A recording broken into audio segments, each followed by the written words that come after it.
You know, one of the things I've learned over the course of doing this show? It gets really hard to ruminate on, comment on, whatever you want to call it, on something that I don't like. There's just, it's hard, like so much of what I do for ruminations is like a mixture of emotional and intellectual, right? How I feel in addition to what I think about it. So, in order to comment on something I don't like, I basically have to remove the feel from the equation. So I tend to have less to say about things I don't like because I'm just trying to look at it from this weird, like, I don't know how to explain it. I get this sort of dispassionate thing going like, okay, that's interesting. That's about all I got. It was nice to hear Liam Neeson again.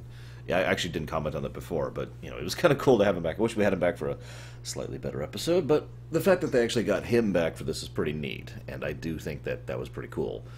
I like the way Anakin falls to the dark side here, because it's clear that it's not out of malice or anger or hatred or evil, but out of, instead, a great deal of fear, which makes perfect sense, as well as his own fervent desire to help and care for others.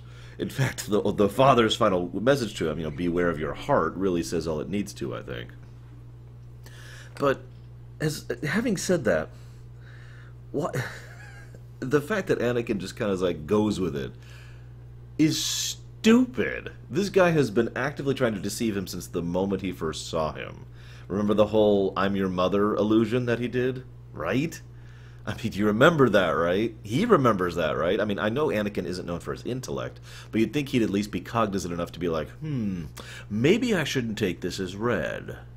Now, funnily enough, we know that it's the truth, because what do we see? We see Obi-Wan fighting him, we see him killing children, younglings, we see him killing his wife, we see him destroying Alderaan, we see the mask, okay, yeah. So we know all of that's going to happen, because this is basically a prequel. But he doesn't know that's the truth, so why does he just kind of go along with it? Gosh, what else?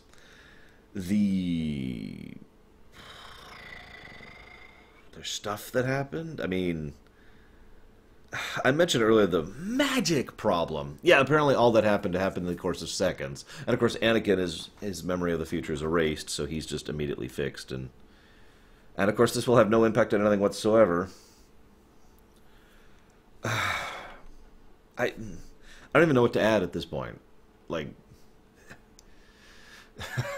it wasn't that great of a character analysis of anyone in question. The son wasn't an engaging or interesting character to me.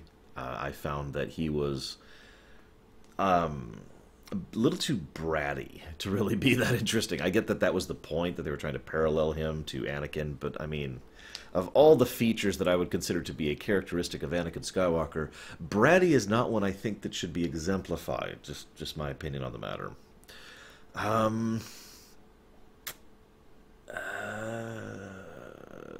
Yeah. That's all I got. I got nothing. It's over, and we never have to worry about it again. Until Fates of the Jedi, of course. Then it'll all come back, because apparently these two actually made Centerpoint Station with the help of the Killiks in order to seal Abeloth, who's actually their mother. Anyways, I'll see you around, guys.